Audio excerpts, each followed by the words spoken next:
তো অনেকদিন পর আমাদের একটা ইচ্ছা পূর্ণ হলো বলতে গেলে, রাধার জন্য আমরা একটা অ্যাকোয়ারিয়াম নিয়ে আসছি।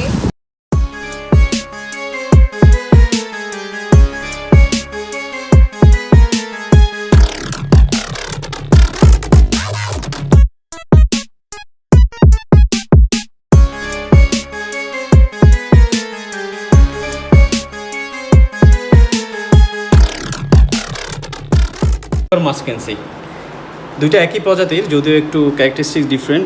এগুলো হচ্ছে গোল্ড, একটা হচ্ছে সাদা আর হচ্ছে লালের একটা মিশ্রণ আছে। এটা হচ্ছে মানে ফুশিয়া কালার টাইপ, আর একটা পিওর ক্লিয়ার একটা মাছ আছে, আর একটা হচ্ছে গোল্ডফিশ। সো এইটা এখান থেকে বের করে এখন আপাতত মগে রাখতেছি, তারপরে অ্যাকোয়ারিয়াম সেট করে তারপর আমরা অ্যাকোয়ারিয়ামে শিফট করে দিচ্ছি। দেখা সাথে আমাদের কী কী নিয়ে আসছে, এটা কীভাবে সেট আপ করতে হবে আমরা দেখতে হবে। এই হচ্ছে 4 রকম একটা মেডিসিন দিছে। এটা যখন জলটা দিব তখন সবগুলা থেকে 2 কাপ করে দিতে হবে। এটা যতবার আমি জল চেঞ্জ করব ততবার জলের সাথে এটা 2 কাপ করে মোট 8 কাপ দিতে হবে, মানে মোট 4টা থেকে। আর এটা হচ্ছে একটা সল্ট, ফিশের একটা সল্ট। এটা জাস্ট 1 চিমটি পরিমাণ দিতে হবে। প্রত্যেকবার জল চেঞ্জ করার সময় 1 চিমটি করে দিতে হবে, তাহলে মনে মাছ অনেকদিন ভালো থাকে। এটা জন্য ভিতরে একটা ছোট্ট একটা গাছ নিলাম। 2 রকম কালার মিক্স করা, একটা হচ্ছে কালারফুল আর একটা হচ্ছে একদম ফুল হোয়াইট। এটাকে ধুতে হবে 4-5 বার, একদম শুধু জল দিয়ে ভালো করে এটাকে ধুয়ে তারপর এটাকে সেট করতে হবে। এটা 2 টাইম বলছে যে একটা সকালবেলা একটা রাতের বেলা দিতে। অবশ্যই যখনই কিনবেন এক্সপায়ার ডেটটা দেখে নেবেন। আমাদের এইটা যেটা আছে, এই যে কাউন্ট ফিশের, এইটার ডেটটা পারফেক্টলি আছে 2025 পর্যন্ত আছে। বাট আনফর্চুনেটলি এটা আমরা দেখি নাই তাড়াহুড়াতে, এটা 2023 পর্যন্ত। কালকে গিয়ে আমি স্কাই ফিশে এই টোটাল খাবারটা চেঞ্জ করে নিয়ে আসবো। সাথে একটা ছোট্ট একটা ছাঁক নিলাম, মাছ যখন এটা ক্লিন করবো তখন যেন মাছগুলো উঠাতে সুবিধা হয়। এই হচ্ছে 2 রকম পাওয়া যায়, একটা হচ্ছে আমাদের বাংলাদেশে, একটা হচ্ছে চায়না। আর চায়নাগুলোর একটু দাম বেশি, তো আমরা প্রথম অবস্থায় একটু বাংলাদেশিগুলো নিলাম। এটা আমাদের থেকে 650 টাকা রাখছে। আর চায়নাগুলা এই সাইজের থেকে আর একটু ছোট, ওগুলাই হচ্ছে 1600 করে। অ্যাকোয়ারিয়ামের জারটা ধোয়া হয়ে গেছে, এখন হচ্ছে পাথর ধুবো। এখানে পাথরগুলো ভিজানো আছে। 4-5 বার জল দিয়ে ওয়াশ করতে হবে। ধুয়ে নিয়ে আসছি, এখন অ্যাকোয়ারিয়ামটা সেট করে নিব। ধুয়ে নিয়ে আসছি।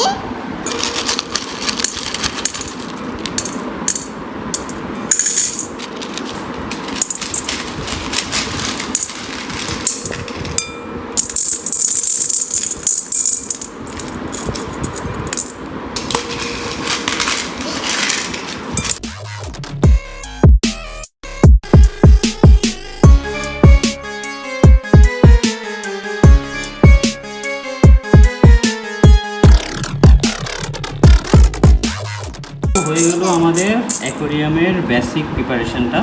এখন হচ্ছে জল দিয়ে, তারপর মেডিসিনগুলো দিয়ে, তারপর আমরা মাছ ছেড়ে দিই। যখন বিয়ের পর প্রথম কক্সবাজারে যাই তখন নিয়ে আসছিলাম। এত বছর এগুলা কোনো একটা কারণে রেখে দিচ্ছি, কখনো ফালানো হয় নাই। এত বছর পর এগুলো এখন কাজে লাগবে, এগুলো অ্যাকোয়ারিয়ামে রাখবে একটা স্মৃতি হিসেবে।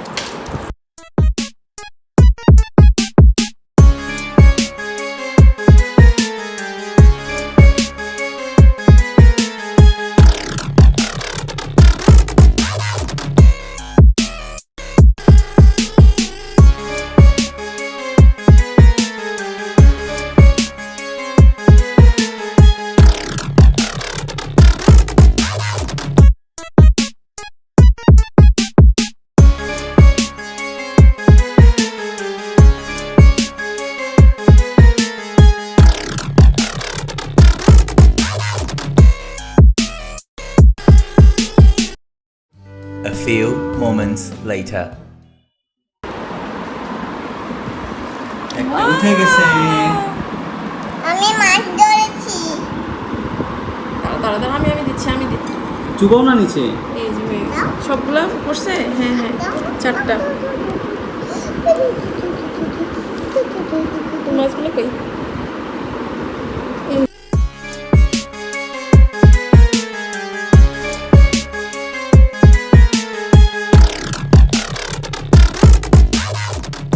মাছ আসছে তোমার বাড়িতে? হ্যাঁ। মাছের সাথে কথা বলো তো। তুমি মাছের নাম দিবা?